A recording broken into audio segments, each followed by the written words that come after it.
Okay, here we go. So ATI is kind of random.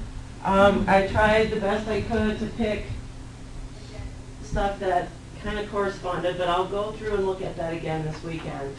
But like I said, you're gonna go through ATI, and then at the end of the OB semester, we will do the practice assessment, and then we'll do the proctor, and I'll let you know those dates. But I'll look at that again, okay? Are you talking about just the chapters in the ATI? Yeah. Okay. Just check. I thought maybe I No, I don't, yeah, I don't quiz on ATI, I don't test on ATI, and I don't lecture on ATI. But since they're, and you know, the worth of ATI, I guess, you know, because they're really similar to your NCLEX. And then the other deal was I was going to bring that sign-up sheet for your OB project, and most everybody's here, so I should have done it. But I was going to do a choice on Moodle, so you could just sign up on Moodle. I didn't know most of you would show up, so so I'm going to put it on Moodle today, and then you can sign up. Now, a lot of this stuff I'm going to go over today is going to be review. A lot of stuff through the course might be review, but we're going to take it a step above that for the RN level. But we're just going to review really quick your terminology. So antepartum just refers to anybody who's pregnant, basically. You can be 2 weeks pregnant, 20 weeks pregnant, 40 weeks pregnant, you're antepartum, okay? It just refers to a pregnancy. Now, intrapartum is the term that we use when you're actually in labor, okay? And then postpartum is after you have delivered, and postpartum is up to 6 weeks after delivery, okay?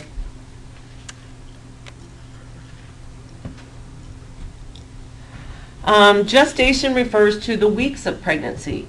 So, you know, your gestation is 2 weeks gestation, 20 weeks gestation, 40 weeks gestation, okay? Now, abortion is any birth before 20 weeks.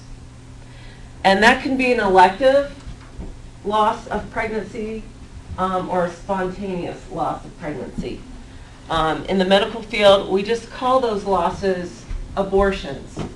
But when you're talking to patients and you say the word abortion and they had a miscarriage, they're going to flip out. They're going to get really upset. So just be careful throwing that word around your patients.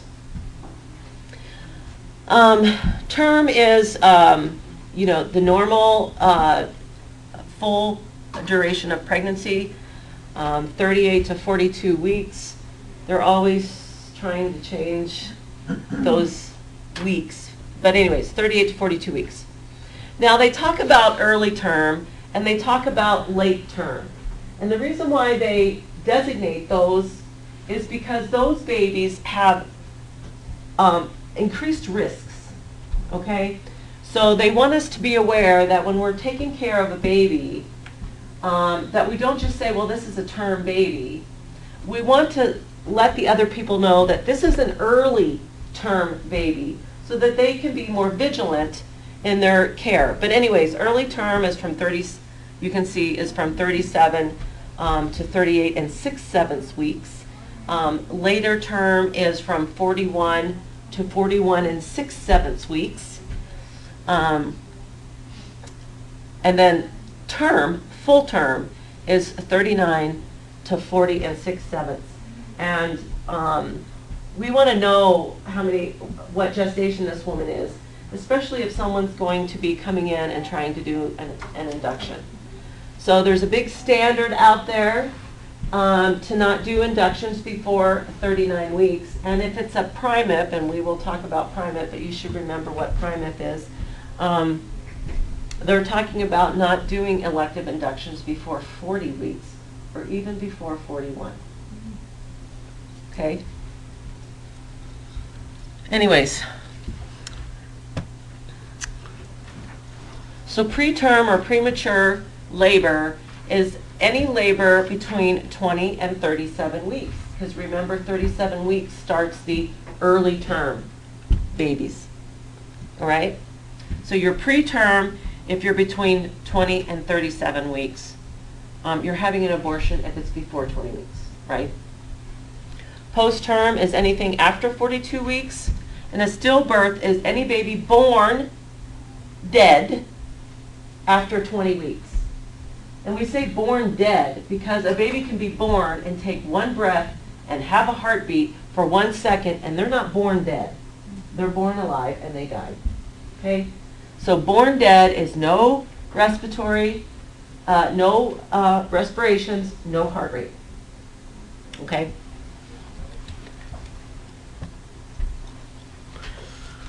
Gravida refers to any pregnancy. Now these are gravida, so they'll say gravid.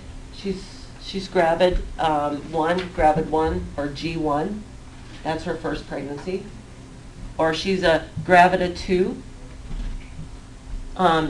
gravid 2 or G2, meaning this is her second pregnancy. It doesn't matter how long the previous pregnancies were. They could be 6 weeks. It was still a pregnancy. Therefore, her second pregnancy is her second pregnancy. Okay, okay, you get that? Okay, nulla gravida just means she's never been pregnant. So if you've never been pregnant, you're a nulla gravida woman. Okay? Or did you say G0 then instead of nulla gravida? Yeah, but if you're dealing with a non-pregnant woman, you won't We'll be even dealing with you her? you really won't even be calling her. Oh, she's a nulla gravida. Yeah. Okay, but as far as definitions are concerned, a nulla gravida is someone who's never been pregnant. All right. A prima gravida this is her first pregnancy, and you'll hear people say primip. She's a primip. So you know right now, this is her first pregnancy. Okay. You'll hear that in report. They're given report. This is 36-year-old woman, 36-year-old primip. So I automatically know this is her first pregnancy. A multigravida is 2 or more pregnancies. And you'll hear that being said multip. So I'll be given a report. This is a 36-year-old multip. I know she's had more than 1 pregnancy.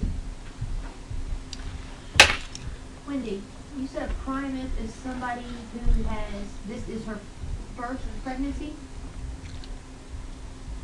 The thing says it's a woman who has had 1 birth 20 plus at weeks. more than 20 weeks gestation, regardless of whether the infant was born alive or dead. So is that difference between what really happens and what the book says? Okay, so a primip is someone, so a prima gravida, so gravida means any pregnancy, Pregnancy. and prime, of course, means 1. So this is her first pregnancy. Mhm. And yes, it can mean her term delivery, or she can come in labor, and we will say this is a primip. This is her first pregnancy. So it's kind of used interchangeably. Okay? Okay. If she's already delivered and she's on the postpartum floor, you'll say, this is a 36-year-old primip. This was her first pregnancy, first delivery. Okay. So they're kind of used interchangeably. Okay.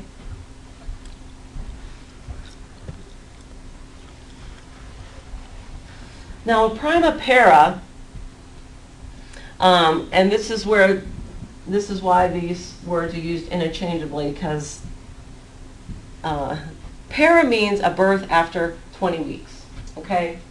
So if she's a primip, we're assuming this is her first pregnancy and this is her first delivery. But officially and per the terminology, a prima para is someone who had 1 birth after 20 weeks. Okay? So if she's a G2, how many pregnancies has she had? Okay. If she's a prima para 1, what happened? Huh? she had an abortion with the first pregnancy. So the G stands for how many pregnancies, right? That's her that's her gravida. So G is how many times she's been pregnant. Okay? Primipara, which you'll see. Can I start writing on this board? Let's try it. So anyways, I thought I wrote on the board over in the other room. Anyways, so if we have a gravida 2, she's been pregnant twice. So I'm giving report, I have a G2 in labor, and she's a P0. So she's in labor, she's a G2, P0, P meaning primipara. What happened? She's a G2, P0, she's in labor, what happened? So she's had one abortion and one on the way? One on the way. So she has not had a delivery after 20 weeks, even though she's been pregnant twice. Okay? Now, I'm going to throw something in here because we haven't covered it yet, but you're going to use your critical thinking and you're going to tell me the answer. She's a G1, P2. How the heck does that happen? Twins. She had one pregnancy, but she had 2 births after 20 weeks. So when twins are born, or triplets, or whatever, each of those babies counts as a birth. Okay? So that's different in the real world than what the book says. What does the book say? That paras use their relationship to pregnancies, not to the number of fetuses. Thus, twins, triplets, and so forth count as one pregnancy, one birth. That's weird. No. That's not real. No. Sorry. That's okay. I'm sorry it says that. It's wrong. What does NCLEX think though? Nullipara is no births after 20 weeks. Okay? Multipara is 2 or more births after 20 weeks. It Okay? doesn't make sense. I mean, it's because they're different births. Yeah. Yeah, I'm sure if you ask them all, she had Two. 2 births. Uh-huh. So just kind of a little review here. So a gravid is, I wish I could write. So a gravid is all pregnancies, and in the prenatal records and in the charting, you will see G. And that's asking for how many gravids does she have, okay? T, you'll see, so you'll see G, T, actually, I wish I could write. You'll see GP verse instead of GT, but just know that T means term births, okay?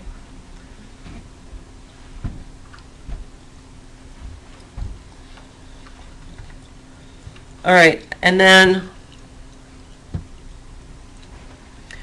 P designates how many of those G's were preterm.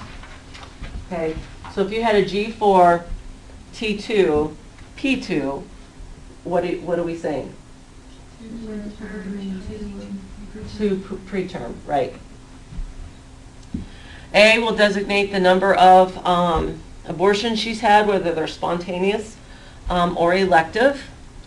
And then we put this number L for the number of living children, because she could have preterm babies or she could have all term babies, but someone died during childhood, okay, for whatever reason, unrelated to the birth, maybe even. So then her living would be a different number. So it would typically be GPTAL? Huh? Yeah. Is that like the sequence they'll put again? G, well, okay, so don't write this down. It's going to, for your test purposes, it'll be GTPAL, okay? For test purposes, it'll be GTPAL. When you're working and you're giving report and talking to other healthcare people, they will say she's a G5P4, okay? What we're saying to each other is she's had, what did I say, 5? She's had 5 pregnancies and 4 deliveries. And we're not deciding which one of those, we're not designating those as preterm, okay? Okay, so that's what's happening in the real world, okay? So I'm talking to the other nurses, the physician, I've got a G3P2 here. He knows that she's had 2 deliveries, she's had 3 pregnancies, And she's pregnant now. and she's pregnant now, Okay. okay?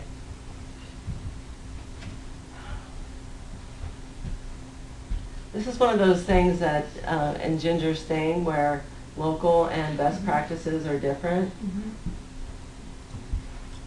Okay, but for your test, G stands for how many times she's been pregnant, T stands for how many term deliveries, P stands for how many preterm deliveries, okay?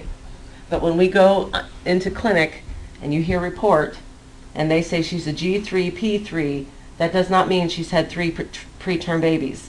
In the hospital, that means she's had 3 deliveries, okay? All right, so that was just a review of terminology there. Any questions? Are you literally confused now? Okay? All right.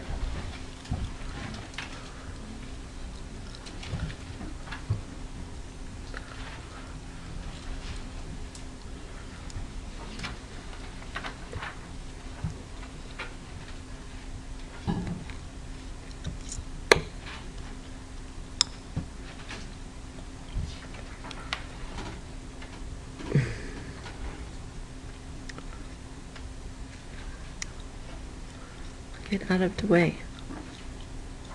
Ah.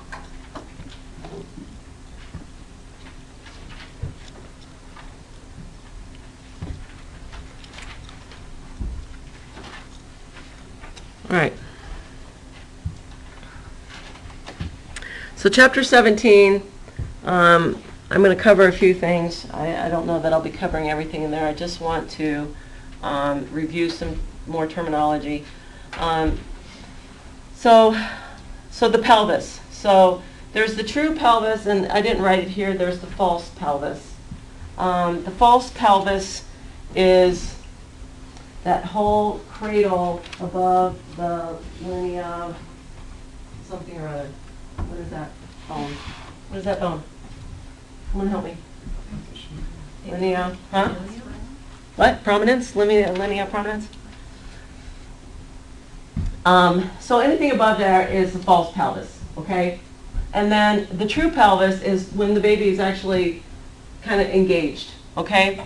There's the inlet where the baby comes down, okay? The mid pelvis, so baby's passing through, and then the outlet, baby has passed through all the bony prominences of her pelvis, okay, and is crowning.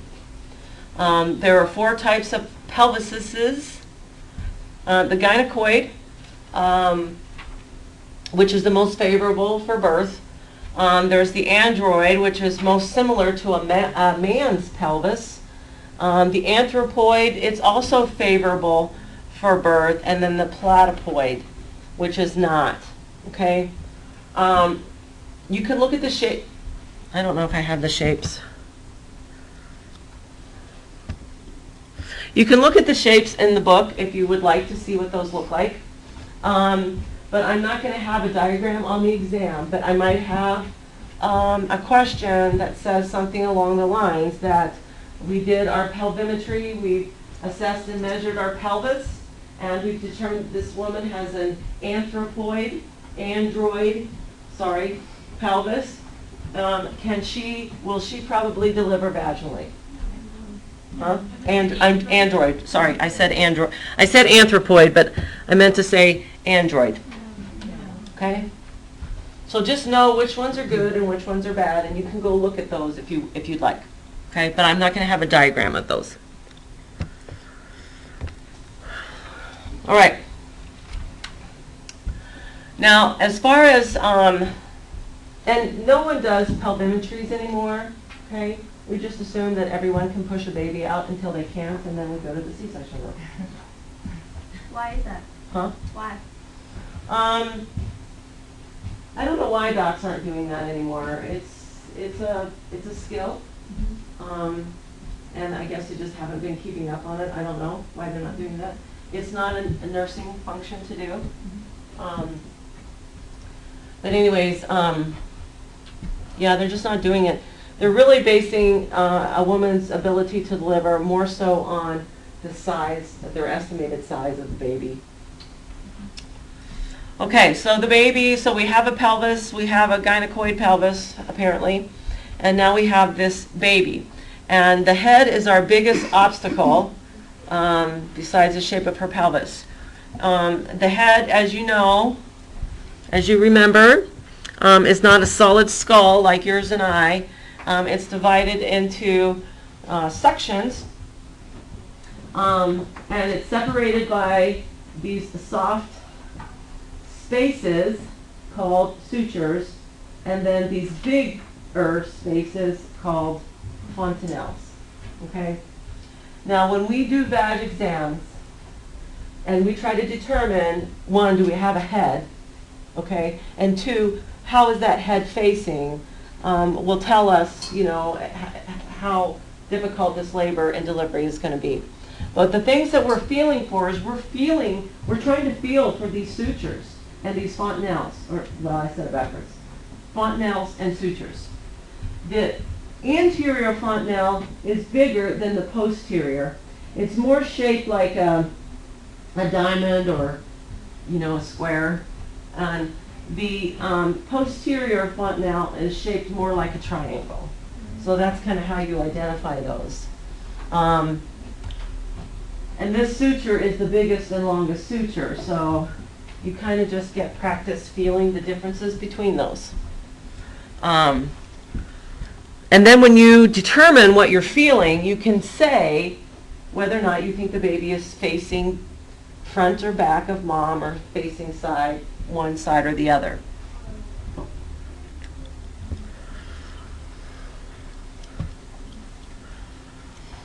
So when the baby does come down through the birth canal, the other reason why those sutures are there, those empty spaces, is so those skull bones can mold and overlap each other so baby can fit down through the pelvis.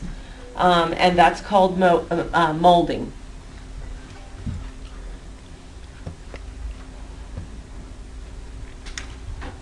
Is it pretty difficult to accidentally push too hard on those fontanelles when you're searching for them? I mean, yeah, I mean, once you find the fontanelle, you're not going to keep shoving through the fontanelle, just like when you're feeling a baby laying there and you feel the fontanelle, you're not going to see how far you can push. So, no, it's not easy to push through those. Okay. You have to kind of really try. All right, so here are some terms that we designate for our landmarks that we're feeling, okay?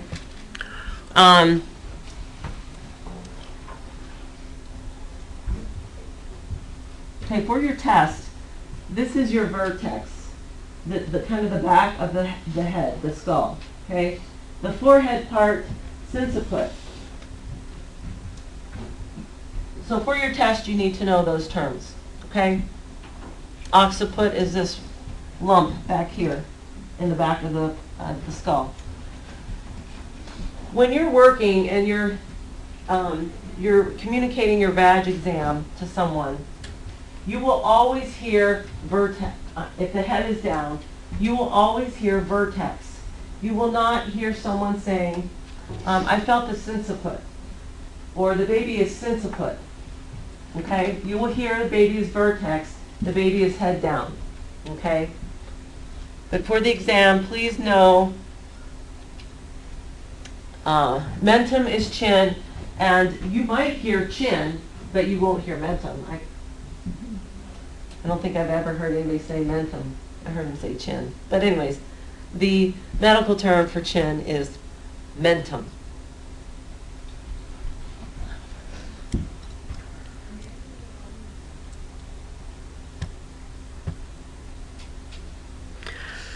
Now, the other things you may feel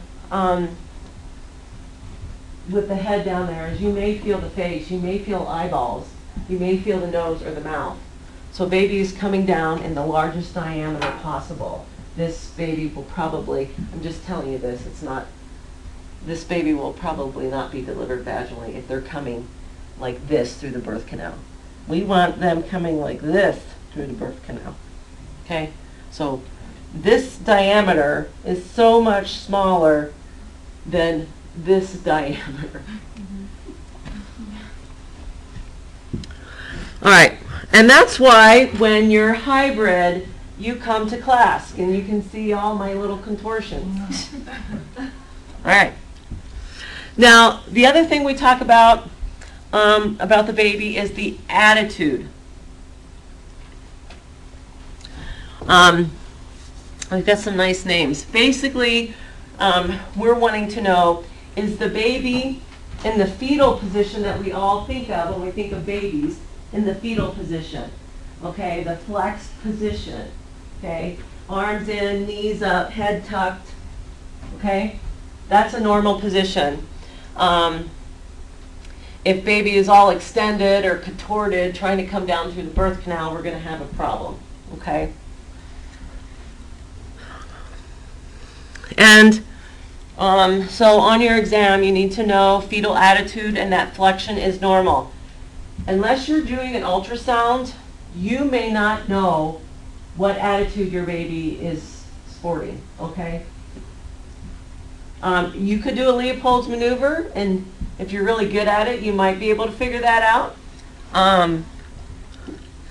But normally you won't know that. Here is a nice attitude. Good attitude, baby. Should a baby be head down and still be extended? Uh-huh. Would that would still be a problem? That would be difficult.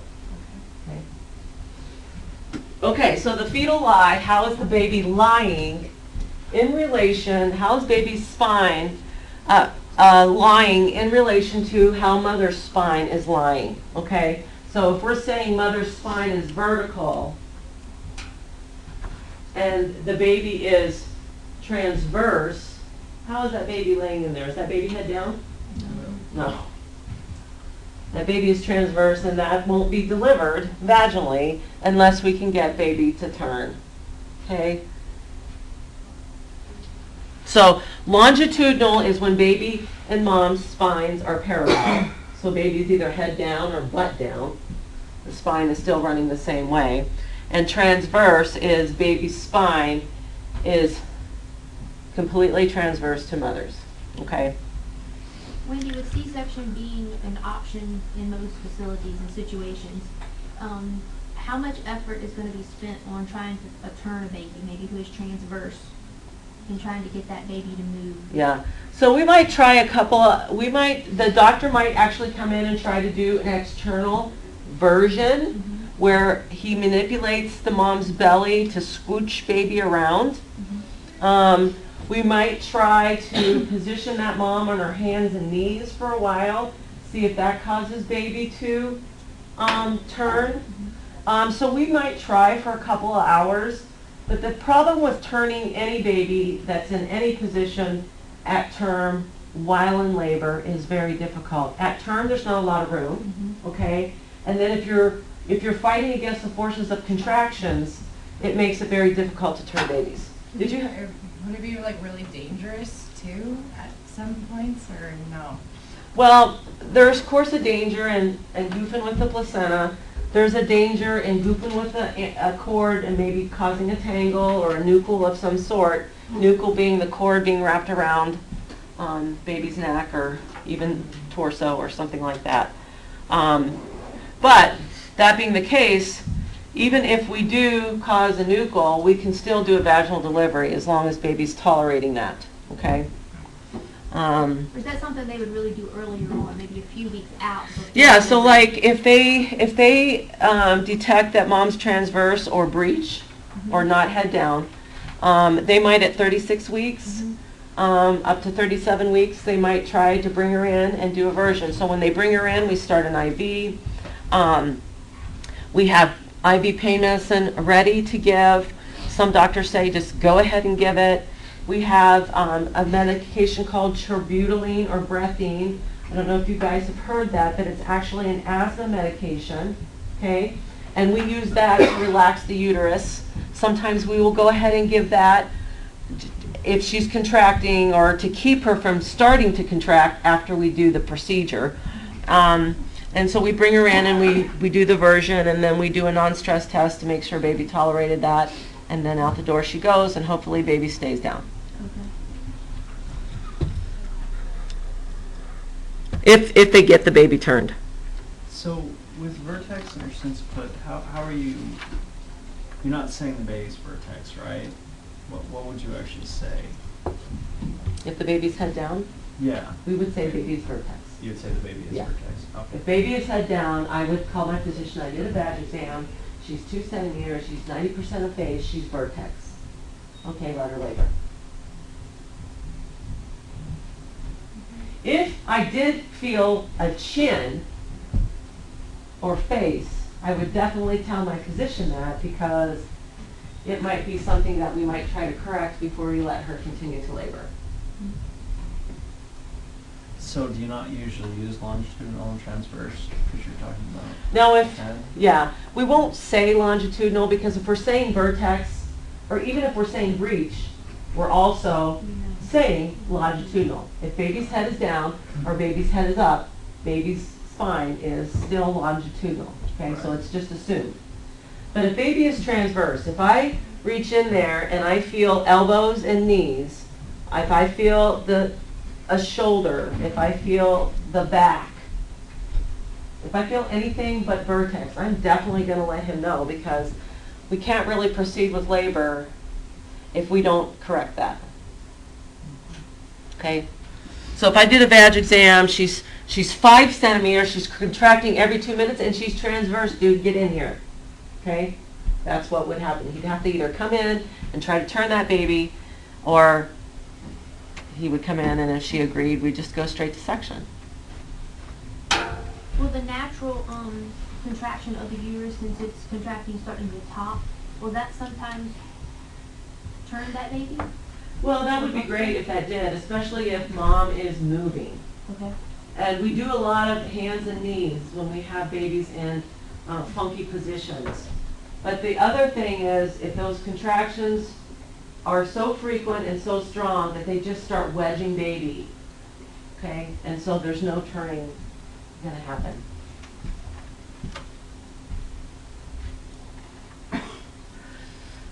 Okay, so when we talk about presentation, we want to know where that presenting part is, and hopefully it's the vertex, hopefully it's the head, where that presenting part is in relation to the ischial spines. And then that tells us how engaged or how far down or how far up baby is.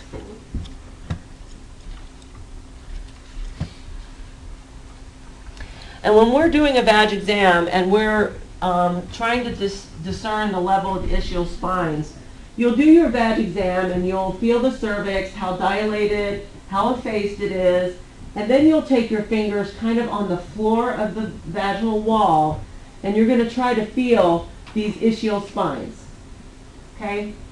And when you feel those ischial spines, you're going to guesstimate where that baby's presenting part is in relation to those ischial spines. Those ischial spines automatically are 0 station, okay?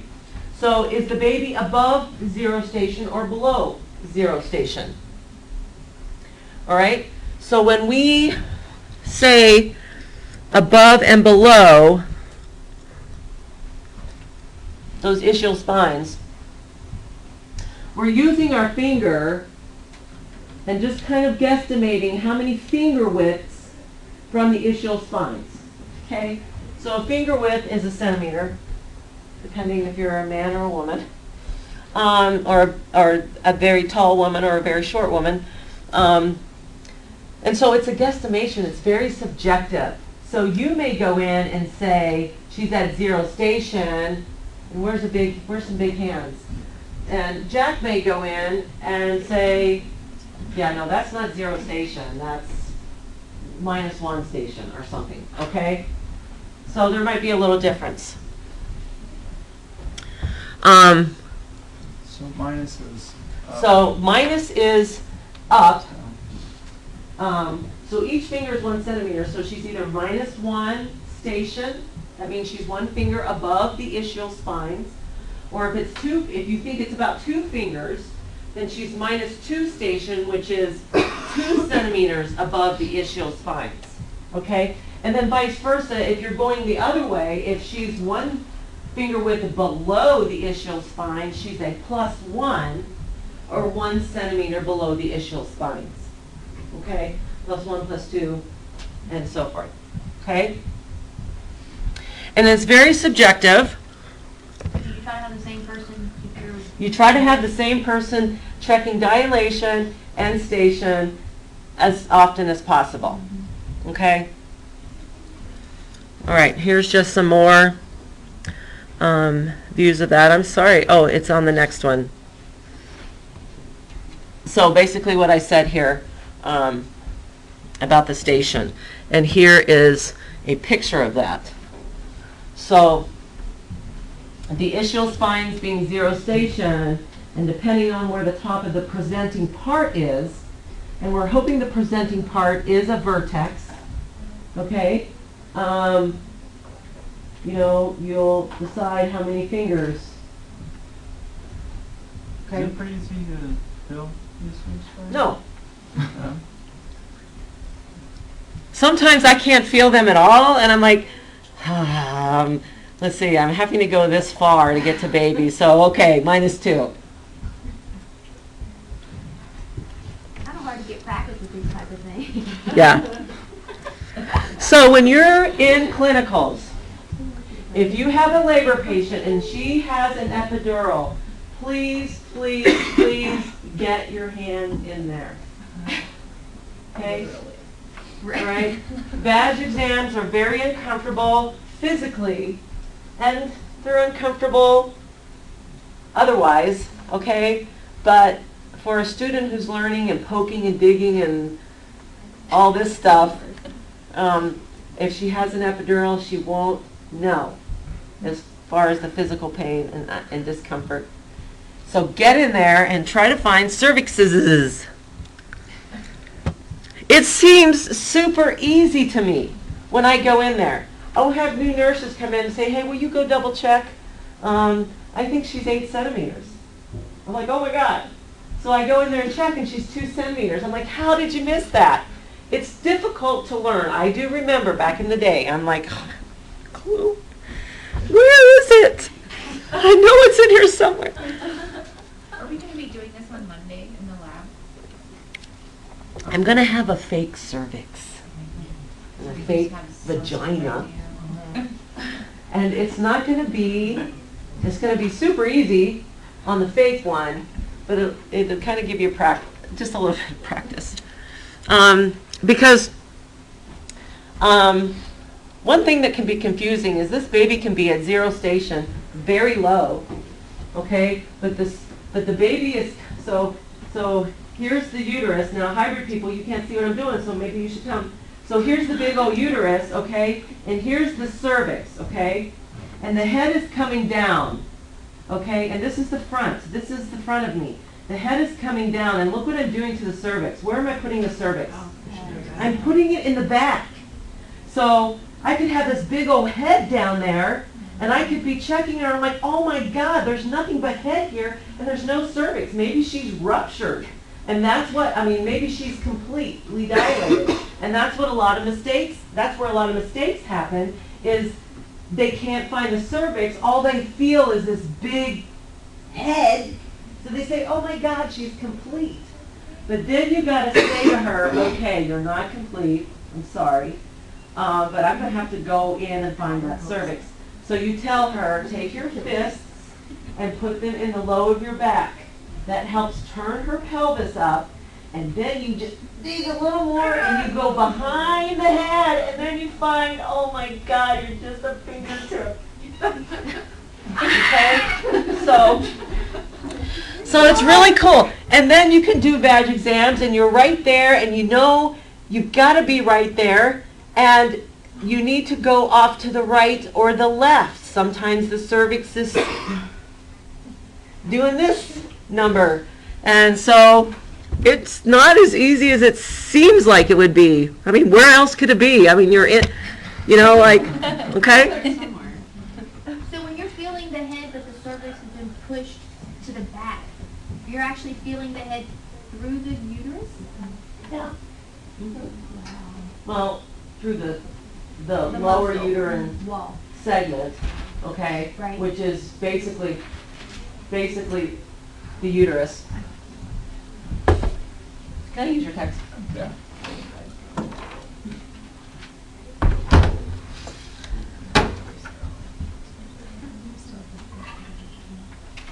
Okay, John, 357. Remember that.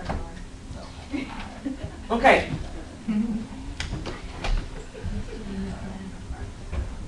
Okay, so as best as you can imagine it. I have this on a slide, but I'd have to find it. So here's the uterus, okay? This down here is her vaginal, her vagina, okay? That's in the vagina, in there, right in here. So this thick, meaty part, that's the cervix, okay?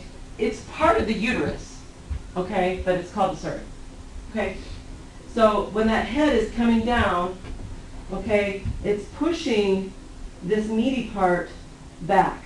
So you can feel as it's stretching those fibers, putting pressure down on those fibers and thinning that out, you can feel the head. You can feel this big, hard skull. Okay? So you're having to push over to get into the cervix? Well, yeah, I mean, if it's behind the head, you're having to push way back, and kind of up. Okay. Okay? Or, you could go in vaginally and it'd be right there. Or you'd have to go over here a little bit, or you'd have to go over here a little bit.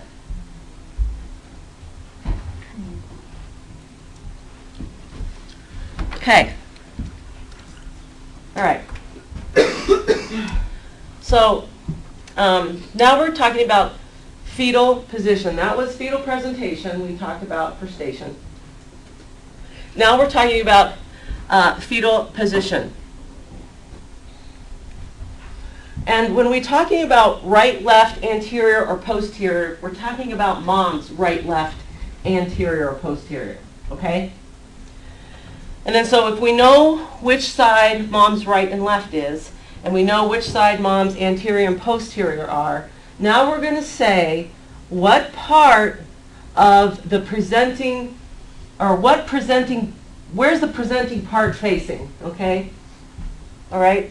So let's just focus on, we have a vertex presentation, okay? And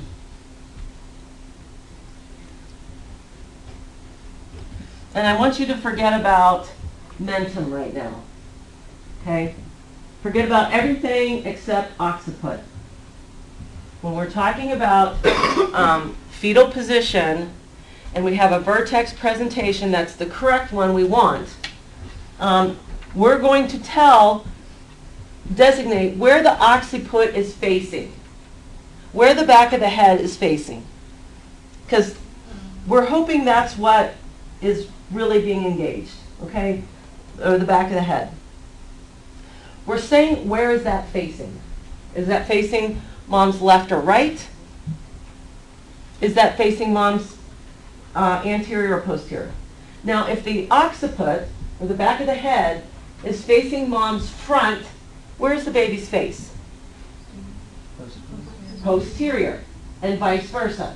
If the back of the head is facing mom's posterior, then baby's face is facing her front. Okay? Now, how do you say that? If baby's back of the head is facing mom's front, we say occiput anterior, or OA. Okay? You'll hear the letters. You will hardly ever hear the words. Okay? She's OA. That means the back of her head or her occiput is facing mom's front. Okay? That's one of the best positions for the baby to be in for vag delivery. If the back of that baby's head is facing mom's front, but a little to the left or a little to the right, we will say right OA or left OA or ROA or LOA, okay? And those positions are fine to deliver in as well, okay?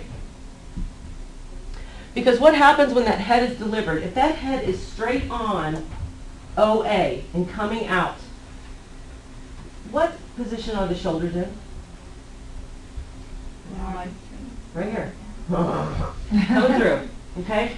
So doc will deliver that head and then turn that baby so that baby can kind of fold through the pelvis. So if baby's LOA or ROA, great. Out we come, right? Now, if baby is, the back of their head is posterior, that means it's OP, occiput posterior, okay? That is one of the most difficult ways to deliver a baby. So, does that mean they're coming out face up? Yeah, Okay. you'll hear sunny side up. And baby can be OP, either left or right as well, okay? Those are very difficult. Does that mean a slight turn? Yeah, slight turn. Okay. If their face is coming, does that hyperextend? Or if they're facing the front, does that mean, that doesn't necessarily mean that they're No. hyperextend? No, I mean, they'll extend a little bit, but hyperextend, no. Okay, Why is that more difficult? huh? Why is that more difficult? Just because of the way the shape of the baby's head is more molded to the front of her pelvis than the back of her pelvis. I mean, the occiput, okay? So, And this is raking all down that sharp pelvic bone. So your baby will come out, okay, and look blue because babies are born blue. And this won't stop being blue. The face won't stop being blue. And then so the NICU nurse comes and swoops that baby off and takes her over and does oxygen and all that kind of stuff. And you're just like, wait, that's a bruise. That's a bruise. And that baby's face will be bruised. I guess I'm just thinking about this, like you said, vest to come out, like this area of your head. Uh-huh.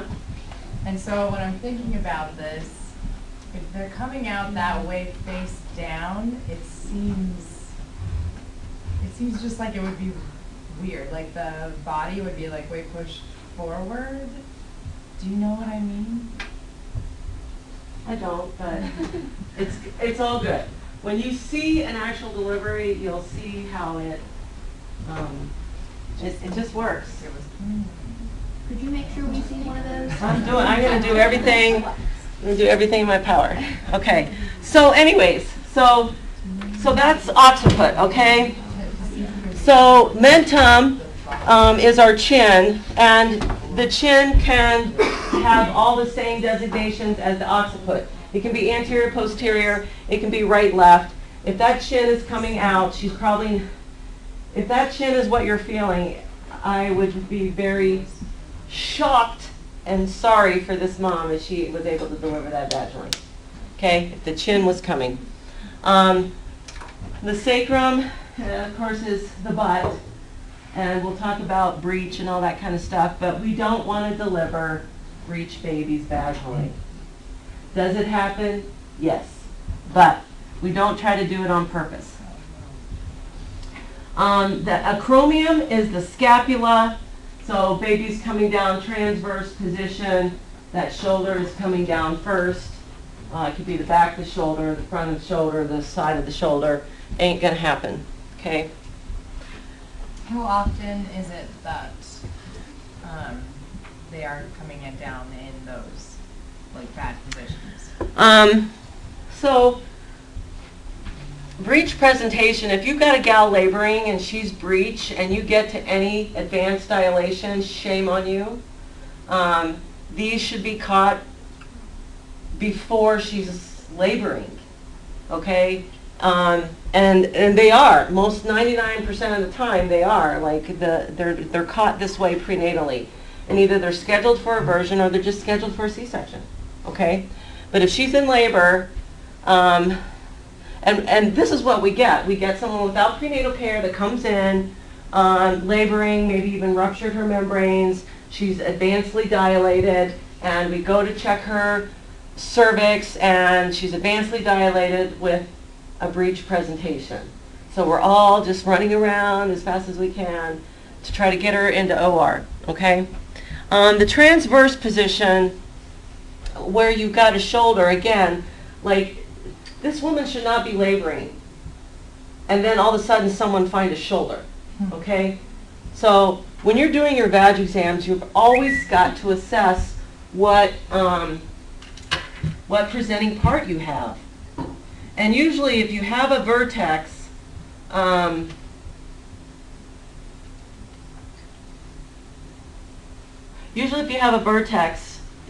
going to keep a vertex.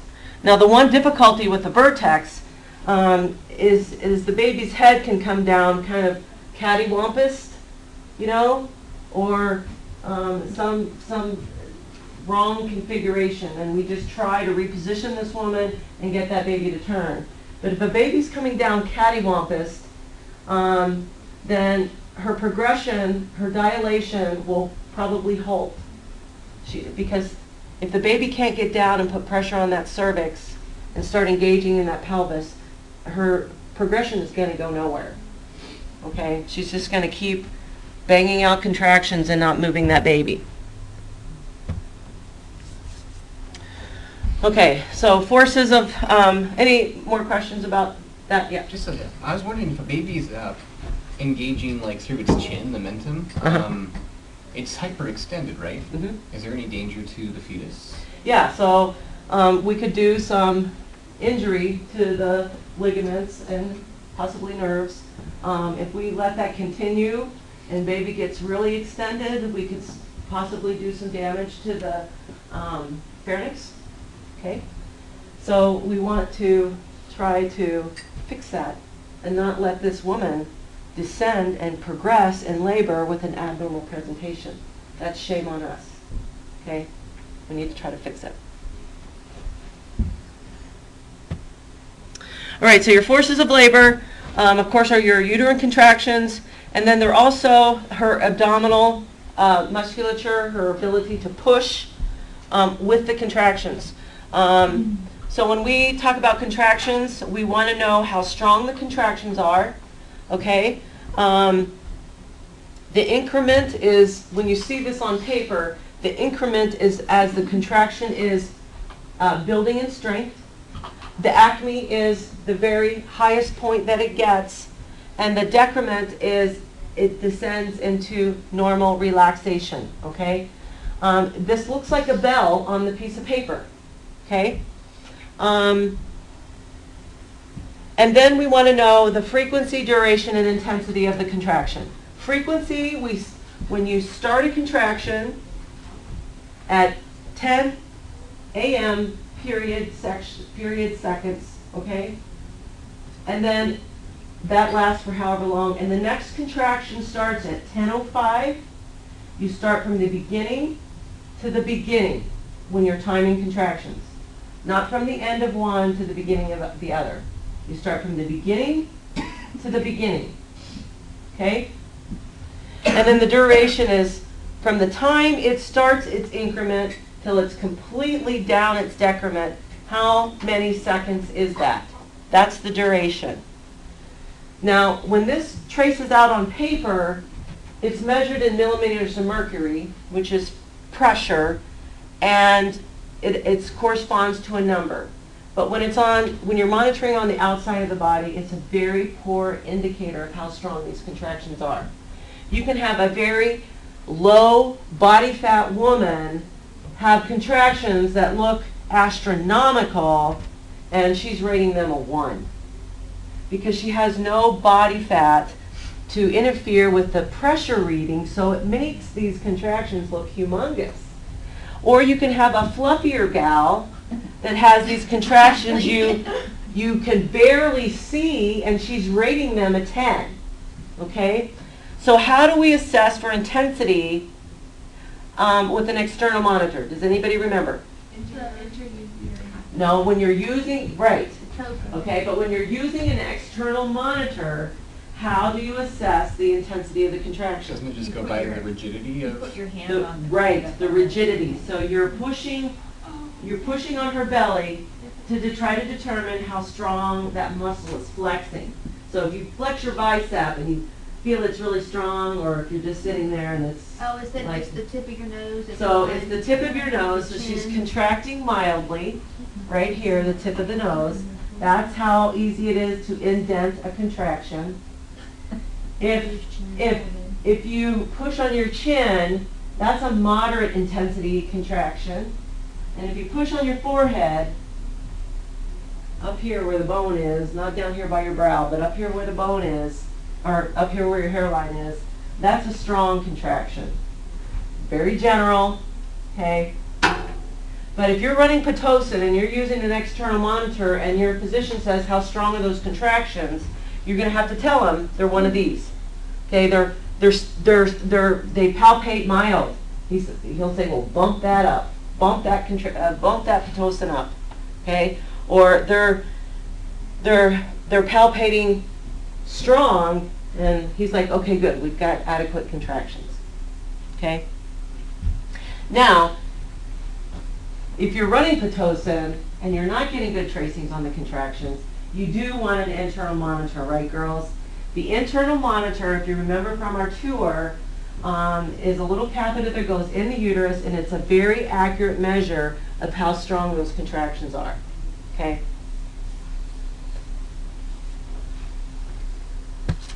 So are you just having constant pressure and you're waiting for a contraction? No, so it's just relaxed, just like yours and mine is right now, okay?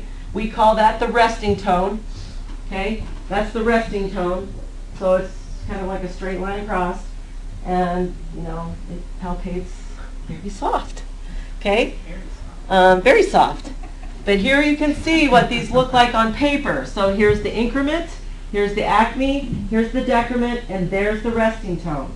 And do you want to palpate her uterus during resting? Do you? No. Do you care? No. Yeah, you do. Okay? Yes. You care that her uterus is resting. Okay? You want her uterus to rest between contractions. What's happening to the muscle during a contraction? Contracting. It's tense. What's happening to the blood supply to the uterus and the placenta during a contraction? It's reduced. What's happening to the oxygenation to the baby during a contraction? It's reduced. We want that uterus to relax and start flooding the area with blood and oxygen. Okay? Same thing with the resting is we want an adequate rest period between contractions. Okay? We don't want this woman contracting for 60 seconds with only a 40-second break. Okay?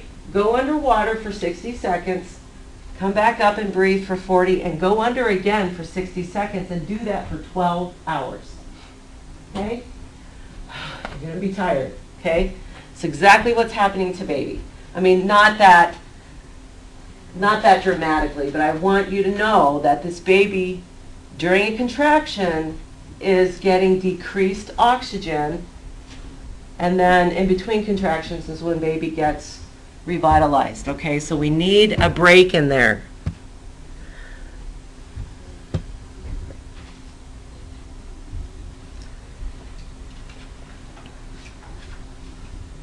Okay, so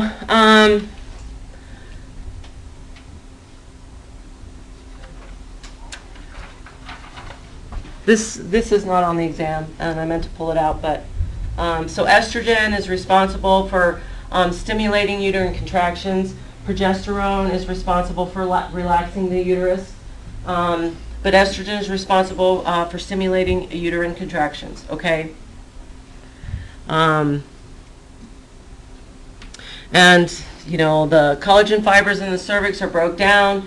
The cervix increases in water content, which makes it able to stretch and dilate, okay? That's kind of what's going on physiologically, okay?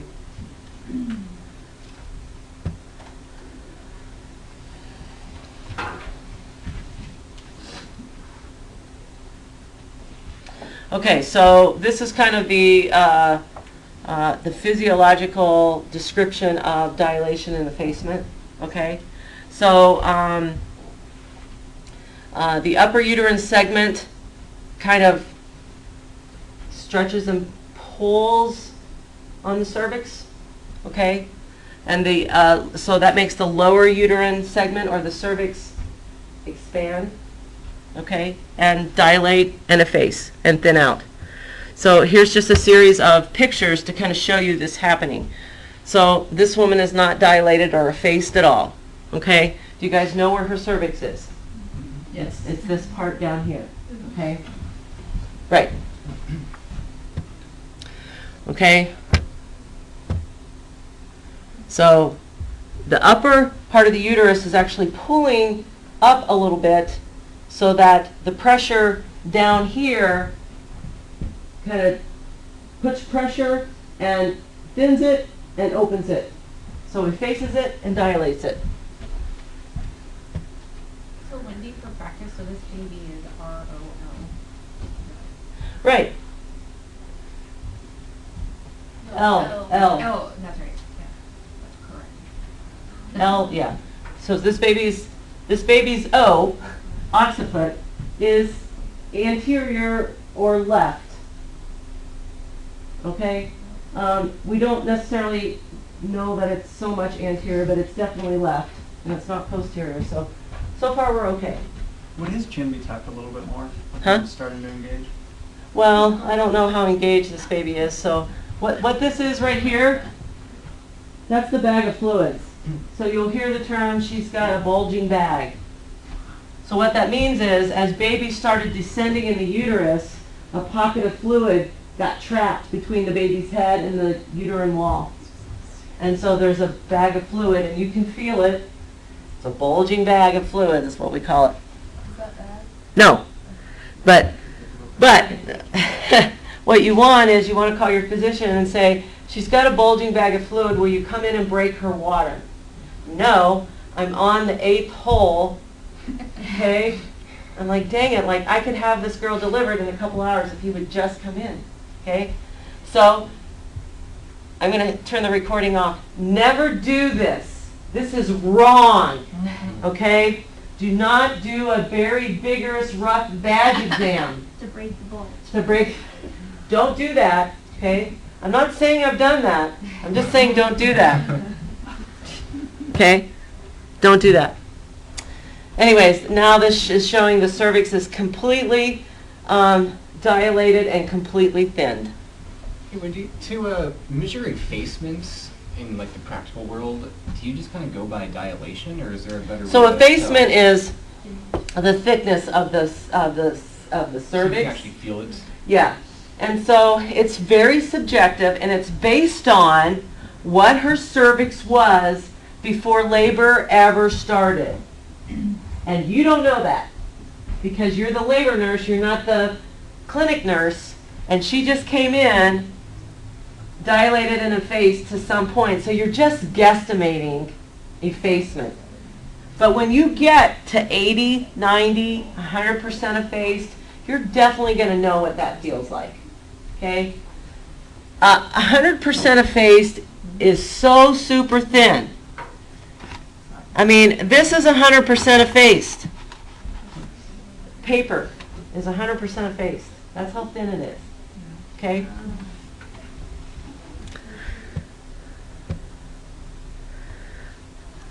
Okay.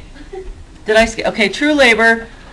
So we get the gals, you get the gals, you're going to get the gals coming in who are contracting every 2 minutes. They're rating their pain a 12, okay? And they tell you their water broke, okay? So you take them in the triage room, you get them on the monitor, you assess their contractions, you assess their heart rate, the baby's heart rate, you do vital signs, you do a vag exam. And you find out that this woman is a fingertip or closed. Okay, so 1 finger is a centimeter, and a fingertip is, I can't even get the finger in there. or a dimple, okay? And yeah, she is contracting every 2 minutes, and they are uncomfortable. She's rating them a 12. But honey, you're not in labor, okay? I'm sorry. And then, so you do a test to see if her water broke, and it didn't break. Well, I have to wear a pad because I'm leaking. What is that? What is she leaking if her water is not broke? Urine. How come she does not know she just peed her pants? How come she doesn't know that? Huh? What? The baby is pushing the urine out. It's not her using her sphincter muscles, anything. It's just squirting out. So she does not feel that as urinating, okay? But that indeed is probably what it is. So for true labor, she has to have progressive dilation and effacement of the cervix. Yes, she needs regular contractions, but if she has regular contractions and she's not dilating, is she in labor? No. Okay? Pain is not relieved by ambulation. That's kind of sometimes and sometimes not. Okay? If she's having regular contractions and her water is broke, but she's not dilating, is she in labor? She's having regular contractions.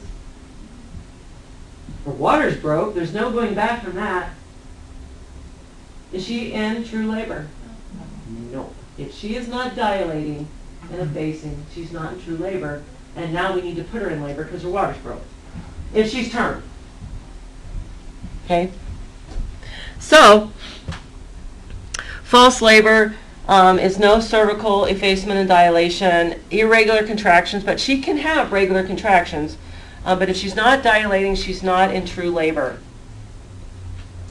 Pain may be relieved by ambulation, but most women will tell you, no, ma'am, it is not.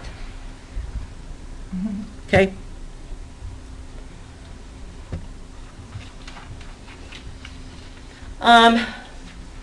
I don't want you to memorize these exact times, okay?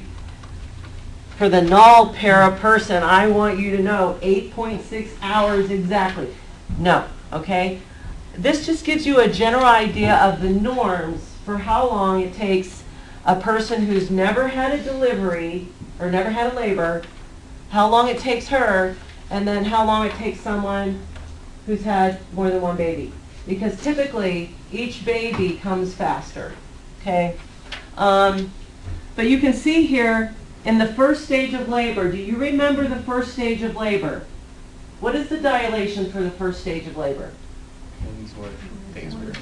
Huh? The first stage of labor is 0 to 10 centimeters. That is divided up into your latent, active, and transitional phase, okay? But the first stage of labor is labor.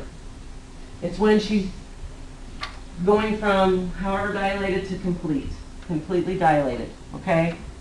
And then you can see here, for a first-time pregnant person laboring, that's close to 15 hours, okay? And I'm telling you that when we induce these people before term, because we want to, that 15 hours can double and even triple.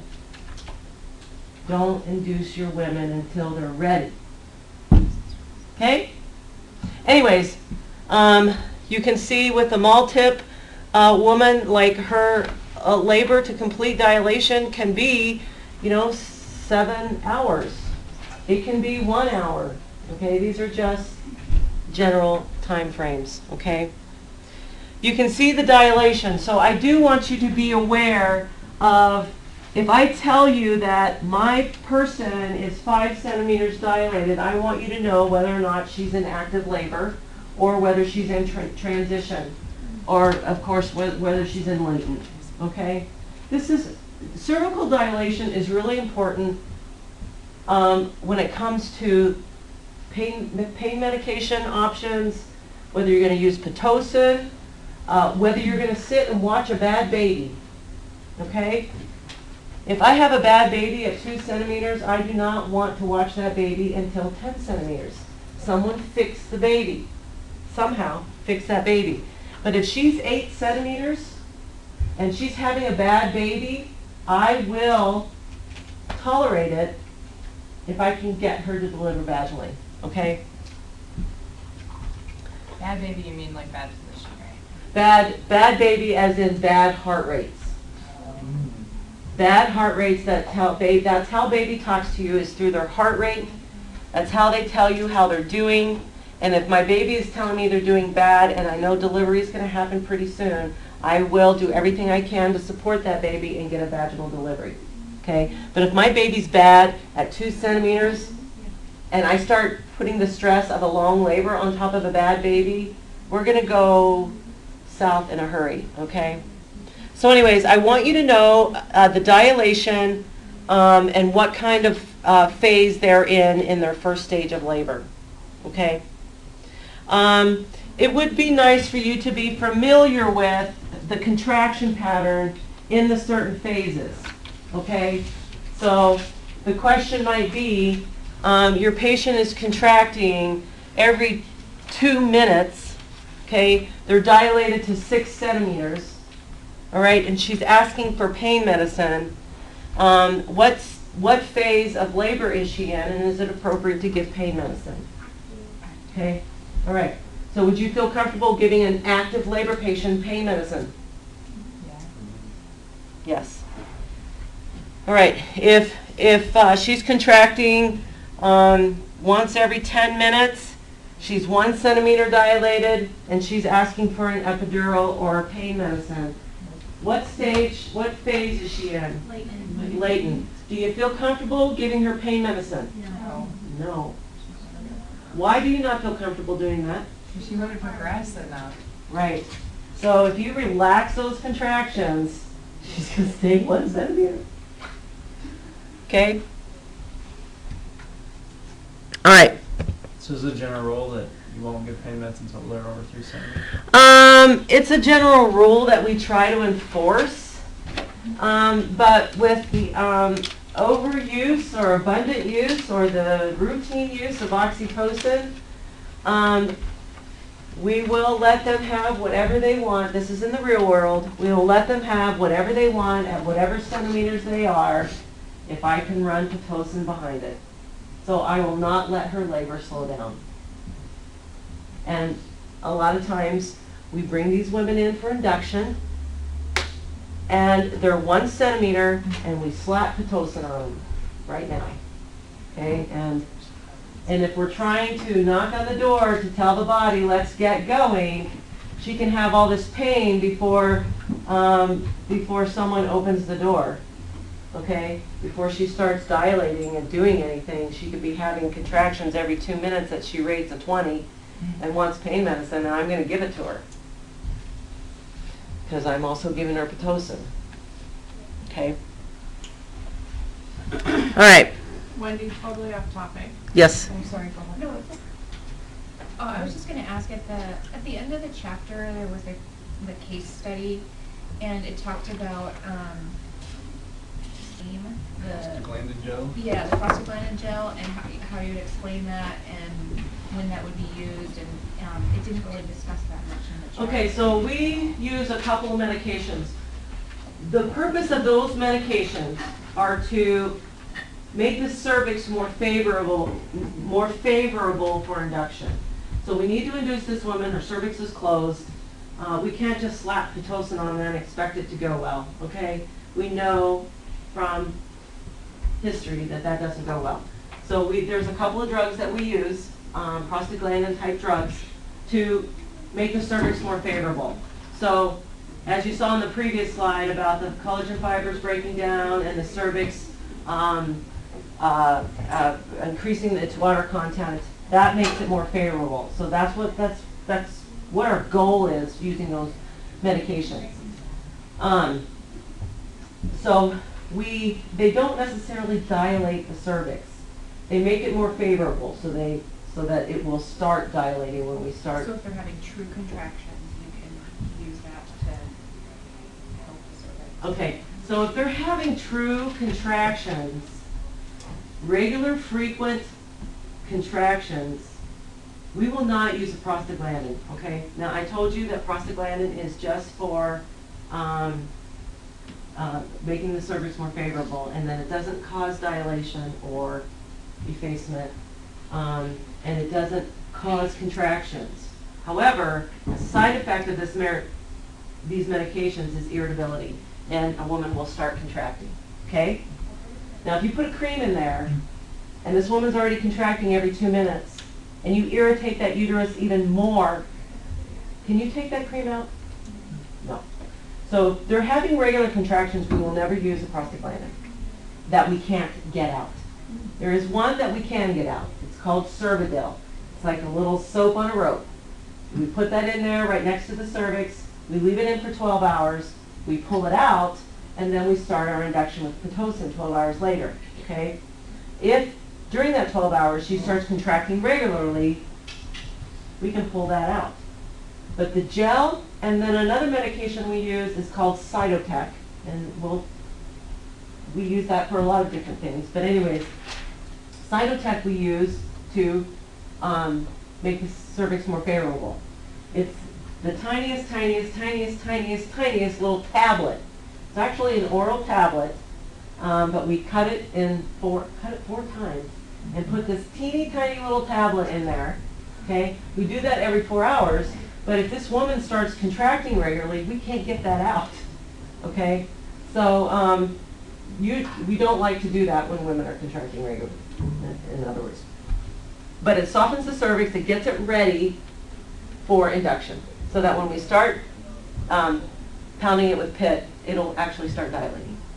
Okay. I was just going to ask if you guys had decided where the lab was going to be on Monday. Yes. Thank you for reminding me. So it'll be at CMC at 9 o'clock in conference room H. So if you were at the coffee kiosk looking at those doors that exit the building, the room on the left is conference room H. Okay? All right, so we're going to kind of run through this. At 9? At 9. We're going to run through this kind of quick. So your patient comes in to the labor unit. You put her in the triage room, and you. So now you got to decide. You got to do stuff. Okay. So one of the things you're going to do is you're going to do her history, her admission history in the computer. You're going to use the patient and her prenatal records to get this information. But this is all the stuff that you're trying to decide, or you're trying to record and learn about this patient, okay?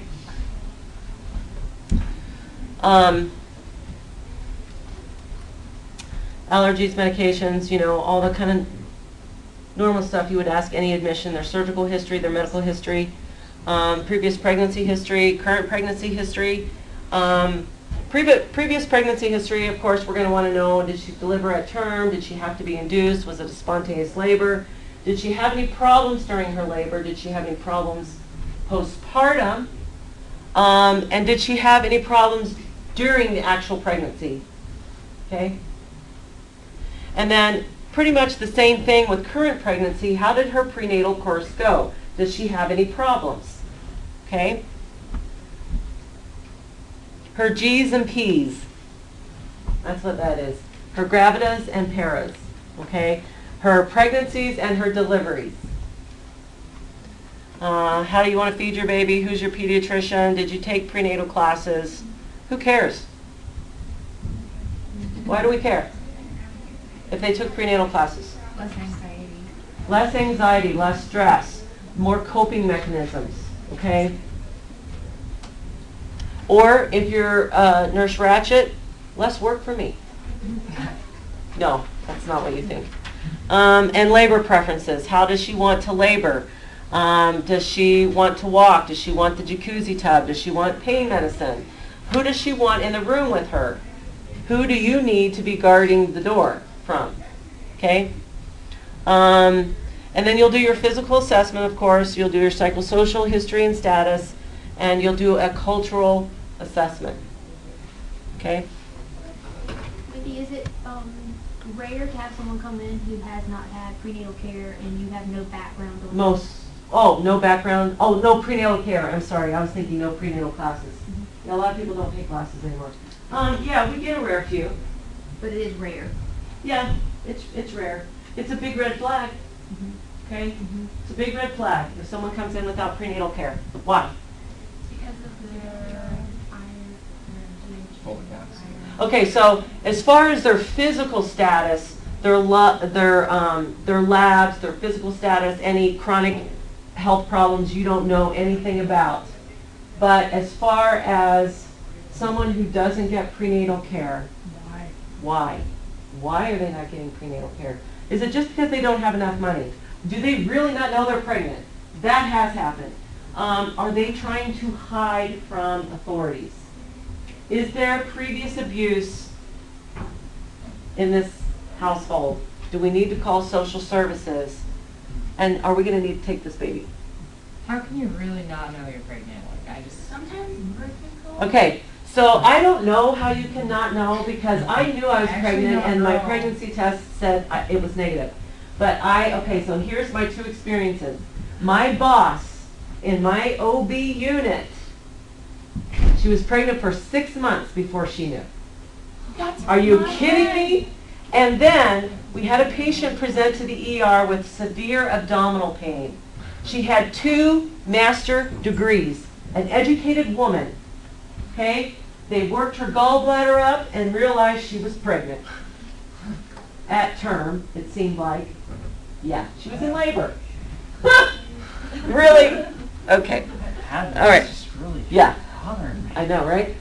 Okay, so your physical assessment, of course, is vital signs and weight, lungs, heart, GI, GU.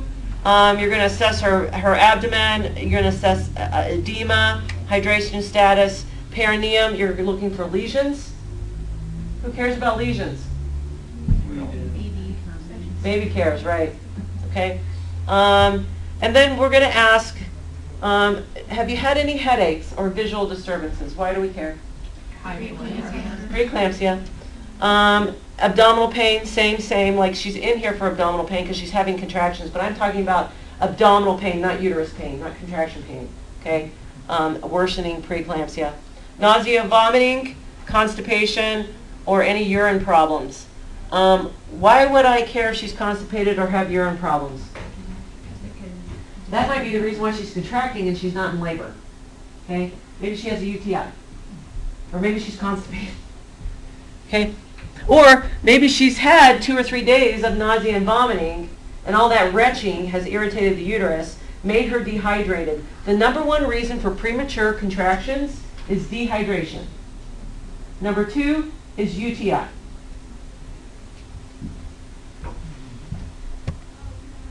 All right.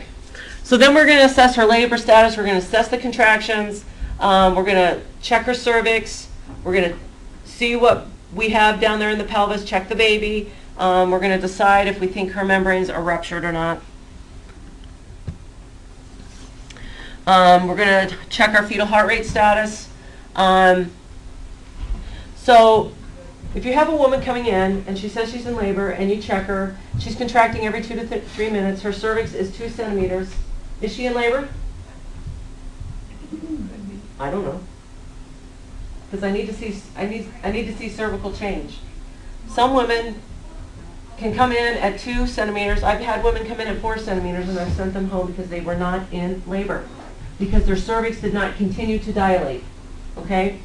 So I check her. I check the baby. The baby looks good. Mom's blood pressure is fine. Everything's hunky-dory. I'm going to get this woman up and I'm going to make her walk for an hour to the hospital. I'm going to bring her back, put her back on the monitor, recheck her cervix. If it has not changed, she goes home. She's not in labor. Can you send her home without a doctor examining her? Yeah. OB nurses, it's in our scope of practice to assess pregnancy-related issues. Okay? Unfortunately, if she comes in with a rip-roaring headache and her blood pressure is 150 over 100, I know I'm going to admit that woman because she's probably preeclamptic. But because she complained of a headache, which is not an obstetrical problem, I have to now have a physician come see her. Before you do anything? Or? Yeah, pretty much. I mean, I can call him on the phone and say blah, blah, blah, and he said, okay, admit her, I'll be in. So her complaint has to be directly related to you. Or just OB. I mean, she can be complaining of OB stuff and non-OB stuff, and I clear her OB stuff, and then a physician comes and clears her non-OB stuff.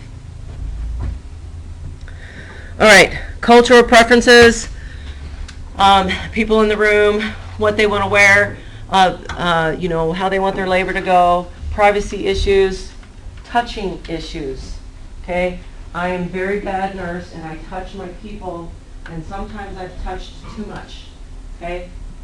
And that could just be putting my hand on someone's shoulder, okay? It doesn't have to be a vulgar touch. It can be seems a very innocent touch to me, but for certain cultures, that's taboo and no, okay? Some cultures, I'm talking to the woman right here, and this guy over here keeps answering the questions, and she doesn't say a word. Is that a red flag? Yes. Depends on Can be. Be careful. It can be. But some cultures, that's the way they live. He does the work. He does the business. Okay? All right, so find out about your patient. Just ask him. Okay? Just ask him. Don't be afraid. Don't be embarrassed. Don't feel like you're going down a slippery slope or a taboo topic. Ask them. Tell them, I want to take care of you the way you want me to take care of you. What is that I can do? Okay? Tell me. Okay? So, anxiety, support people. Don't forget about your support people. Offer them a break.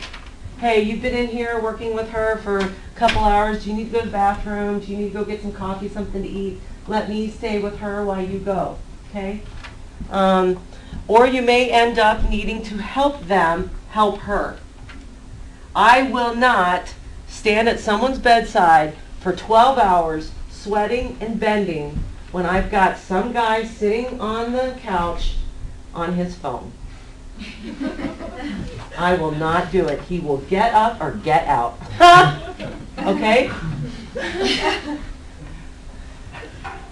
I am very happy to do that with both of them together, but I'm not doing it while someone's sitting around. I don't have to. I'm not doing it. Okay. So we assess our woman. Palpation's a big deal. Okay. You feel that belly when it's at rest, and you feel that belly when it is contracting. You can monitor a woman's contraction pattern progress her entire labor without ever putting any piece of equipment on her body. You can do it all with your hands. You can feel this contraction from the time it starts to the time it stops. You can tell how long it lasts, and you can tell when the next one's lasting because your hands are continually on there. Do we do that in the hospital anymore? No. Maybe at the birthing center you'll do that, but not so much here, okay? Because we're a hospital and we do hospital things, and that's putting all this equipment on people, okay? I do love my equipment, but it does have problems. So the disadvantages is you do not have a recorded anything except what you say in there, okay? And then of course the mom's size. If she's really a fluffy gal, you're going to have a hard time feeling contractions accurately. Okay, and then if she's doing a natural birth and she's flopping all around and she's rocking and sitting on the birthing ball and doing all kinds of contortions, you're going to have a hard time getting good data from your palpation. Okay. Yes. Does CMC have like a list of approved doulas or midwives, or if they say this is my doula or I don't know if they have a list, but there's a lot of doulas that do come in. We are familiar with most of them, but I don't know if they have an actual list. And the patients take care of that long before they come to labor. Because this woman usually goes to their prenatal exams with them. But if you feel like they're counterproductive. Oh, for us to call someone? Do you have the ultimate authority No, to say? no, because they charge and we don't pay for that. So the patient has to pay for that. All right, so auscultation is basically listening, okay, with a device like a stethoscope or a fetoscope or a Doppler ultrasound, okay? It's non-invasive. So if I'm having this labor and I'm palpating for her contractions, then I'm using that Doppler to listen to the baby's heart rate. Now, I'm not holding it on there for the entire 12 hours, but I'll listen through a couple of contractions because I want to know what the baseline heart rate is between contractions, and I want to know what that baby does with the contraction. So I need to kind of listen for 5 or 10 minutes. And then I can put it down if baby's good, and we can go about her labor. What Okay? should baby's heart rate be doing between contractions? Well, it should be a normal rate and displaying the normal variability, accelerations, and no decelerations. And we'll cover heart rates on Monday at our lab. Okay, so the disadvantage is you don't have a permanent record. Maternal size makes it very difficult, and if she's thrashing all about, makes it extremely difficult. So we like to use electronic fetal monitors. It can provide a continuous recorded further chart of the contraction and the baby's heart rate. We use them routinely. Like, you have to come into the hospital and say, don't put that thing on me. Otherwise, we're putting it on every patient who walks in. And if someone says, don't put that on me, then we're on the phone because that can't happen in the hospital. Okay? We've got to put that thing on you, or you need to go home and deliver at the house. On the phone with who? The doctor? Well, we'll call the doctor, but if it becomes a problem, we're calling our director, and I mean that's happened so very rarely. Okay. But if you're coming into the hospital, you're kind of agreeing to hospital, okay? But patient autonomy, right? They get to choose, even if they show up. All right.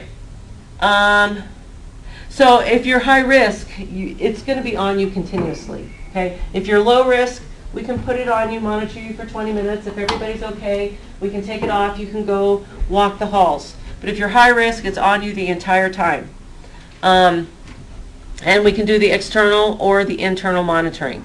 One thing that electronic monitors do is they do increase the C-section rate. How the heck is that? How does it increase the C-section rate? What do you see on an electronic monitor? You're more aware.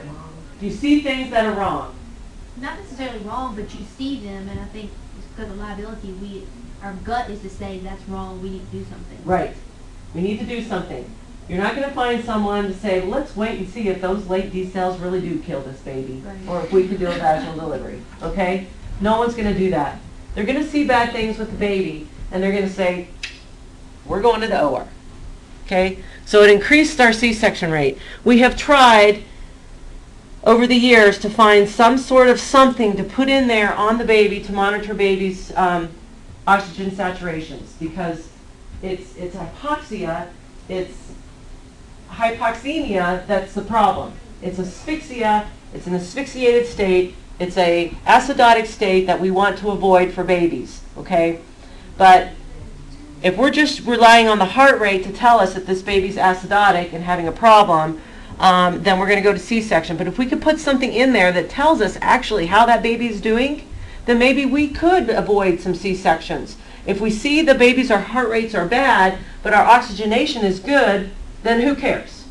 All right? But they've never found anything that worked reliably, so we don't have that device yet. So here's the external monitors. Usually, the contraction monitor is at the fundal height, and the fetal heart rate tracing monitor is, if this baby is vertex, it's usually down in her lower abdomen. If you're detecting fetal heart rates in her upper abdomen, you've probably got a breech baby. Okay? And then here we have the spiral electrode that we place on the baby's head to get a continuous, uninterrupted, accurate tracing of the baby's heart rate. Okay? You guys saw the little coil that just goes right under the skin. and mom has to have, her membranes have to be ruptured in order to put that on.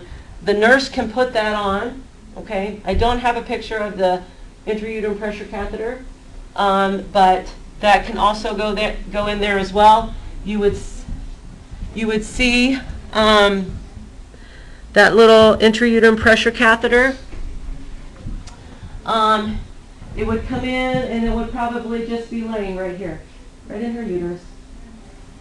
Okay, did you not see that? It just goes in there and lays. Okay. Now the problem with me putting that in is as I'm inserting it, if that placenta is right there and I shear through that placenta and just caused a hemorrhage that I can't correct because I'm not a physician. So that's why I'm not allowed to put in intrauterine pressure catheters. And I'm not allowed to break water because the risk with rupture of membranes is what? Non-infection. Prolapsed cord.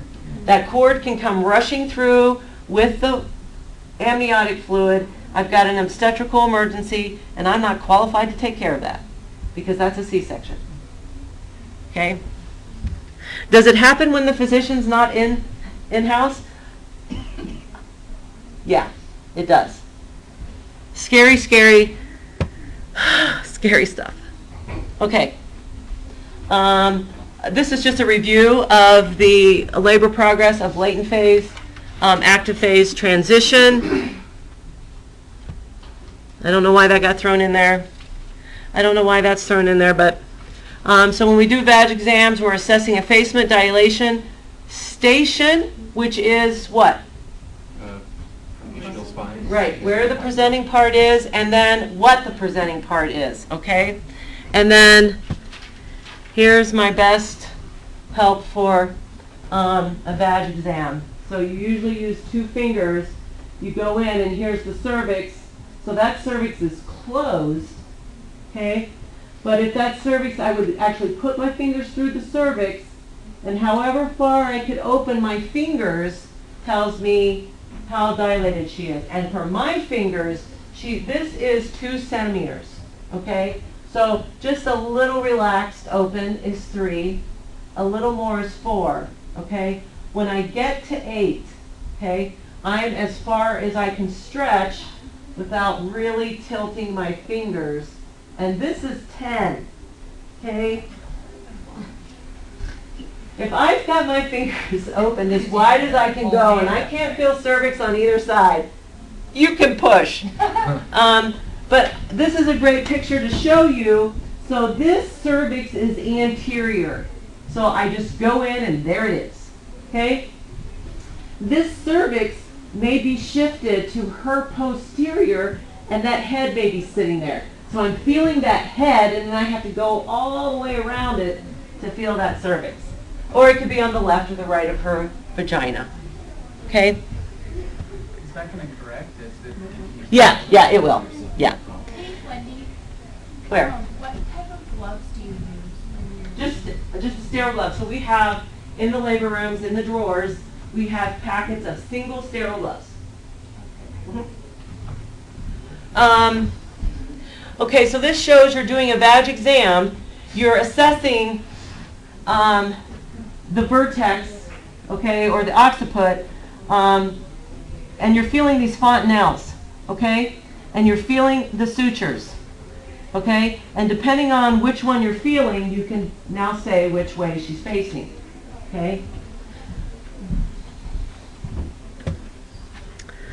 All right. Here's more of that. Shows you, this upper here kind of shows you station, where the baby is, okay?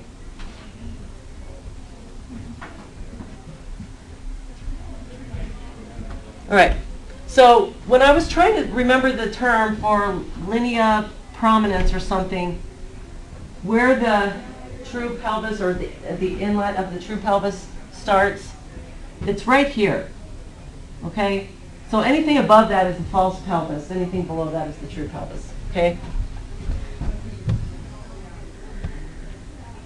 All right, I'm just going to run through Leopold's maneuver. You guys are familiar with that, right? Because we covered it last year. Let's just, so the first maneuver is you're feeling the top of the uterus or the fundus to see what's up there. Is it soft and mushy, a butt, or is it hard, a head? So your second maneuver is you're kind of rubbing down the sides of her belly to see if you've got a back on this side and bony knobbies on this side. All right, the third maneuver is you're kind of holding, this is one is kind of painful. You're really kind of digging in this very low uterine segment and trying to feel, do you got something hard there or do you got something really soft? Okay? And then the fourth one, which I rarely ever do, you're kind of feeling that head to see, you're trying to feel for the occiput. And then you know which way the baby's facing without even doing a vag exam. Okay? Do they really do that, or do they just go ahead and get the ultrasound? If they can't, they're not sure about how the baby's doing. Well, we do Leopold's maneuver usually when we first touch the patient, first time we ever touch the patient, okay? And then we do a vag exam. And if we can't, after those two things, determine what we got in the pelvis, then yes, we do an ultrasound. Okay?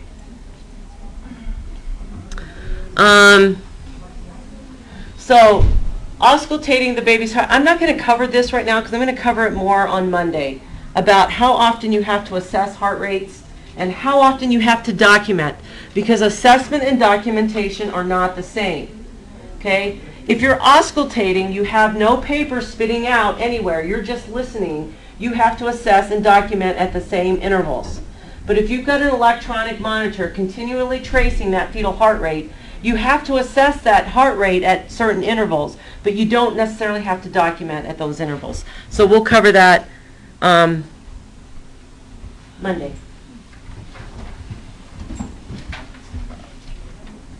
Questions? Yes. I just wanted a reminder, so when the baby is C-section, which way can it be so that you can do a vaginal birth the next time? So the low transverse is the only option for for future vaginal birth, the low transverse. In emergencies, if it's a true emergency C-section, they will do this classic straight up the uterus C-section. Okay, you cannot have a vaginal delivery with that one. And then there's one other type of C-section. I hope you guys never see it, but unfortunately I've seen it a couple of times. We go in for a normal C-section. We cut a normal C-section. Something happens before we get the baby out, and now we're in an emergency situation, and we give her an anchor. So she has a cut here and a cut all the way up. That's bad juju right there. Gives me chills to talk about it. Like, think about it, that's just like, whoa. All right, so Monday, 9 o'clock at CMC at conference room H, and we'll go to about 1 o'clock. We won't go past 1 o'clock. Hopefully we'll be done early. And then I don't know if Ginger has posted the clinical schedule. Okay. Yes. And then I'm putting your OB project choices on Noodle. I will email you when I get that done. And then you can sign up. And we need to be in uniform Monday? Yes, be in uniform on Monday. And do we have our peds, our dosage calc Monday then, as well? I don't know, I'm just trying to take a peek at the Okay, yes. Yes, you do.